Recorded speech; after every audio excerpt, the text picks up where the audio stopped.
오늘 주나는 말씀은 요한계시록 11장 14절에서 19절까지 말씀입니다. 우리 한 목소리로 한번 같이 한번 읽겠습니다. 둘째 화는 지나갔으나 보라 셋째 화가 속히 이르는도다.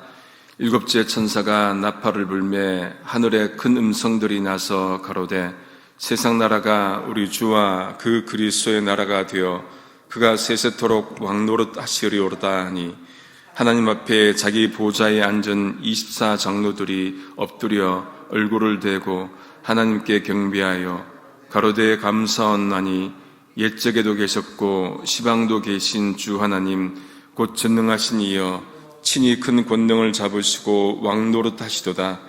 이방들이 분노하며 주의 진노가 임하여 죽은 자를 심판하시며 종 선지자들과 성도들과 또 물론 대수하고 주의 이름을 경유하는 자들에게 상 주시며 또 땅을 망하게 하는 자들을 멸망시키실 때로소이다 하더라.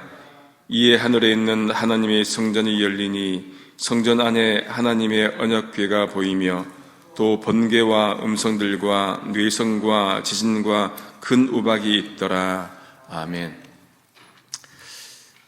요한이 이제 둘째 화가 지나갔다고 이제 말하고, 그런데 셋째 화가 곧 닥칠 것을 그렇게 말합니다. 그러면 둘째 화는 무엇이고 셋째 화는 또 무엇인가요? 계시록 8장 13절에 보시면은 개역개정입니다. 세 가지 화가 나옵니다.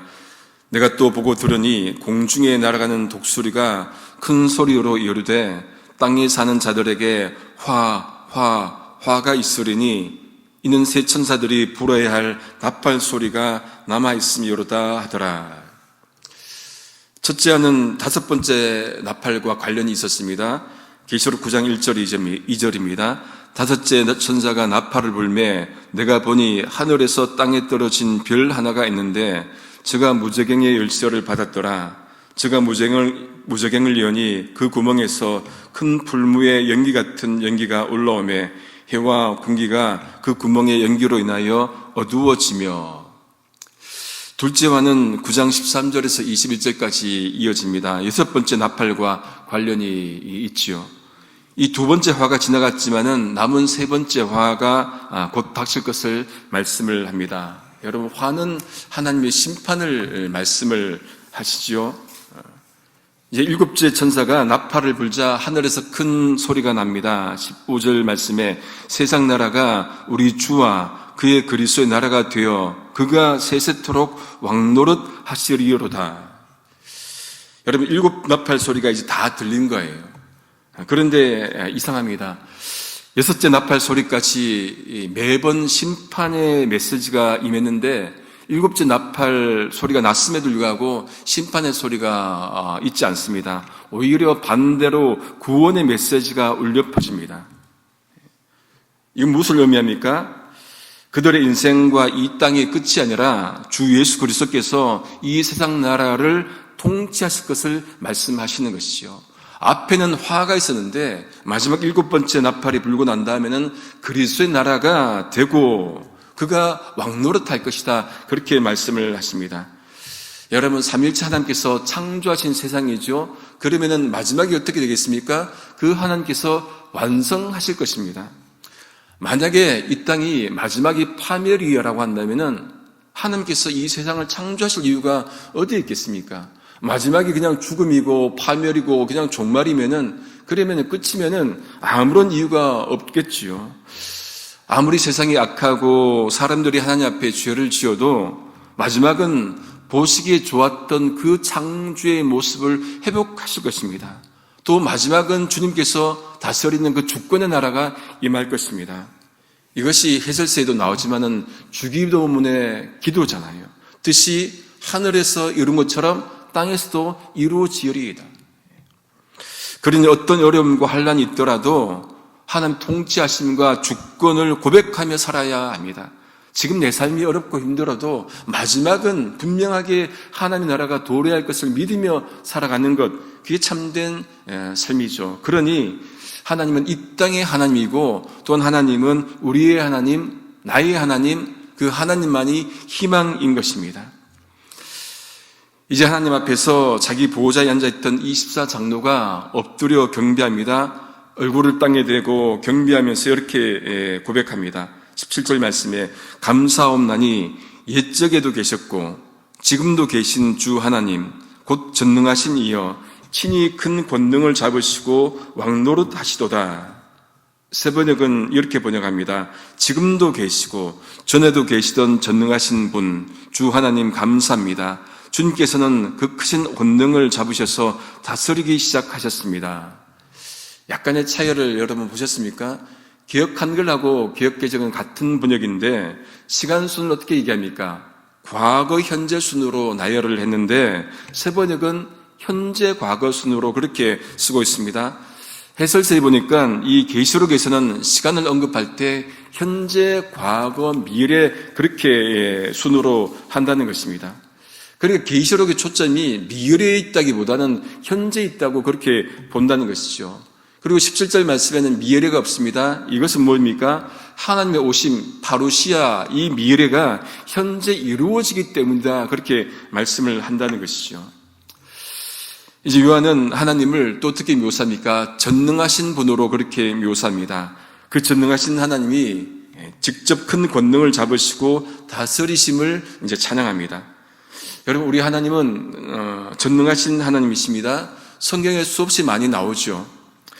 특별히 창세기에 보면은 전능하신 하나님이 5번 등장합니다. 저하고 커피 브레이크 하신 분들은 아시지만은 첫 번째 17장 1절 말씀에 창세기 17장 1절에 하나님이 99세 된 그 아브라함에게 나타나셔서는 어떻게 합니까? 말씀하시지요.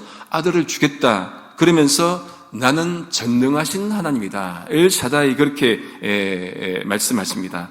두 번째 창세기 28장 3절 말씀에 이삭이 야곱을 밧단 아람에 있는 외삼촌 라반의 집으로 보내지요. 그때 보낼 때 어떻게 말합니까? 전능하신 하나님이 내게 복을 주시어 그렇게 하면서 보냅니다. 밧단 아람에서 이제 돌아옵니다. 창세기 35장 11절에 돌아올 때 하나님이 야곱에게 나타나셔서 나는 전능하신 하나님이다. 그렇게 또 말씀하십니다. 네 번째 창세기 43장 14절에 야곱이 베냐민과 함께 형들을 애굽으로 보내죠. 그러면서 이렇게 말합니다. 전능하신 하나님께서 그 사람, 이거는 요셉이에요. 아직 아들이 모르니까 그 사람 앞에서 너희에게 은혜를 베푸사 했고, 마지막 5번째 창세기 48장 3절에 야곱이 죽음을 앞두고 요셉에게 마지막 유언을 하는 장면이죠. 이전에 가나안 땅 루스에서 베델입니다. 전능하신 하나님이 내게 나타나사, 이렇게 창세기마다라도 5번이나 전능하신 하나님의 이름이 등장합니다. 우리 하나님은 전능하신 하나님이십니다. 그런데 여러분, 전능하신 하나님 개념을 우리가 좀 약간 달리 생각할 필요가 있습니다. 우리가 전능 그러면 뭡니까? 뭐든지 막 하는 그런 것으로 생각하기 쉽습니다. 그런데 성경에서는 때로는 침묵하는 모습으로, 때로는 설득하는 모습으로, 때로는 뭡니까? 연약한 사랑의 모습으로 오는 그 하나님의 모습을 보죠. 다양한 모습입니다. 그러나 결국은 전능하신 하나님의 모습이겠지요. 계시록에 나오는 마지막 때 전능은 어떤 모습이겠습니까? 창조하시고 다스리시는 그 하나님께서 마지막에 완성하실 그 전능의 모습을 말하는 것입니다. 그러니까 지금 아무리 비록 악이 이기는 것 같고 선이 지는 것 같은 모습일지라도 마지막에는 그 전능하신 하나님께서 승리하실 것을 믿으며 우리가 이 땅에서 견디며 인내하며 기다리며 살아야 할 것입니다. 이제 24장로들의 고백에 이방들이 분노하고 하나님이 심판하는 모습이 이제 18절에 나옵니다. 이방들이 분노하며 주의 진노가 내려 죽은 자를 심판하시며 종 선지자들과 성도들과 또 물론대소하고, 다른 번역에는 작은 자든지 큰 자든지 주의 이름을 경유하는 자들에게 상 주시며 또 땅을 망하게 하는 자들을 멸망시킬 때로소이다. 이 하나님의 심판대에 대해서 3가지 반응이 나옵니다. 첫 번째, 먼저 이방들의 반응입니다. 그들은 뭘 합니까? 분노합니다. 왜 분노합니까? 하나님의 통치가 임하니까 자신들이 설 자리가 없습니다. 자신들의 가치관이 이제 더 이상 소용이 없으니까 분노하는 거예요. 그런데 이방들의 분노가 무엇을 불러옵니까? 하나님의 진노를 불러옵니다. 18절 앞부분을 세 번역으로 보시면은 이렇습니다. 민족이 이것에 분개하였으나 오히려 그들이 주님의 진노를 샀습니다. 이제는 죽은 사람들이 심판을 받을 때가 왔습니다. 통치하는 하나님을, 완성하실 하나님을 받아들이지 않으니까 어떻게 해요? 분개하니까 하나님이 진노하신다는 겁니다. 두 번째, 주님을 두려워하는 자들은 무엇을 받습니까? 상을 받는다고 말씀합니다. 누가 상을 받는다고요? 주님을 경외하는 사람들, 주님을 두려워하는 사람들, 그들은 제한이 없습니다. 다시 말해서 종이든지 선지자든지 작은 자든지 큰 자든지 무론대소하고 높거나 낮거나 크거나 작거나 이 신분이 중요한 것이 아니라 상관없이 어떤 사람이요? 주님을 경외하는 사람들, 주님을 두려워하는 사람들, 하나님의 이름을 경외하는 사람들이 상을 받는다, 그렇게 말씀을 합니다. 그러니 로마서 10장 13절 말씀에 어떻게 고백합니까? 누구든지 주의 이름을 부르는 자는 뭘요? 구원을 얻으리니, 구원을 받으리니. 갈라디아 3장 28절 말씀은 기억개정에 너희는 유대인이나 헬라인이나 종이나 자유인이나 남자나 여자나 다 그리스도 예수 안에서 하나이니라. 딱 맞는 말씀이죠. 하나님 믿고 경외하는 데에는 신분적 제한이 없습니다. 인종적 제한이 없습니다. 어떻게 해요? 누구든지 다 하나님 믿으면 구원받는다. 이게 무엇입니까? 이게 복음이에요. 다른 게 복음이 아니라 복음은 만방에 열려있는 게 복음이잖아요. 누구든지 믿으면 구원받는다. 이게 복음이다. 그 결과 그들은 상을 받을 것인데 어떤 상입니까? 영생의 상을 받겠지요. 셋째, 땅을 망하게 하는 자들은 멸망당할 것을 말씀합니다. 첫 번째 것과 비슷하지요. 누가 땅을 망하게 하는 자들입니까? 하나님의 창조 세계를 파괴하는 자들. 이거는 물리적 세계만 파괴하는 것이 아니라 하나님을 거부하는 이들도 포함이 되겠죠. 그러니까 반대로 얘기하면은 하나님을 경외하지 않는 이들은 어떻게 해요? 멸망당할 것이다. 그렇게 말씀을 합니다. 이스라 장로는 하나님의 통치하심을 보고 그렇게 고백한 것입니다. 이제 마지막 심판의 모습이 드러납니다. 19절 말씀 우리 한번 같이 읽겠습니다. 이에 하늘에 있는 하나님의 성전이 열리니 성전 안에 하나님의 언약궤가 보이며 또 번개와 음성들과 뇌성과 지진과 큰 우박이 있더라. 이것도 두 모습으로 나뉩니다. 먼저 하늘에 있는 하나님의 무엇이 열립니까? 성전이 열립니다. 그리고 그 안에 있는 하나님의 언약궤가 보이는 것이죠. 여러분, 하나님의 성전이 열린다면 무엇이 먼저 열려야 됩니까? 하늘이 열려야 되죠. 여러분, 하나님께서 열어주셔야 하늘이 열립니다. 스데반이 떠오르죠. 죽을 때 하늘이 열립니다. 그렇게 고백을 합니다. 사도행전 7장 56절 말하되 보라 하늘이 열리고 인자가 하나님 우편에 서신 것을 보노라 한데, 하나님이 열어주셔야 하늘을 볼 수 있죠. 우리 인간이 아무리 열려고 해도 열 수 없어요. 여러분, 우리가 이 열쇠 키가 없으면 집도 못 열고 자동차도 못 열지요. 어떻게 우리가 하늘을 열겠습니까? 창조하시고 다스리시는 그 하나님께서 열어주셔야 하늘이 열리고 하늘을 볼 수가 있는 것이죠. 아무쪼록 우리가 하나님의 그 열어주심을 사모하면서 은혜 부어주심을 사모할 수 있기를 소망합니다. 성전이 열리니까 하늘이 열리니 무엇이 보입니까? 하나님의 언약궤가 보입니다. 이 해설서에 보니까 지성소에 있던 그 언약궤가 BC 587년도 예루살렘이 멸망할 때 사라졌다는 거예요. 그래서 지금 또 유대인들 중에 이 언약궤를 찾고 있는 사람들이 있다는 겁니다. 그런데 언약궤가 지금 어디 있다고 말씀합니까? 하늘에 있다고. 이것은 지금 비록 힘들고 우리 삶이 어렵다 할지라도 무엇을 확신하라는 거예요? 하늘나라에 말씀이 있고 언약궤가 있고 하나님께서 계심을 확실하게 보여주시는 그 언약의 상징적 말씀이기도 한 것이지요.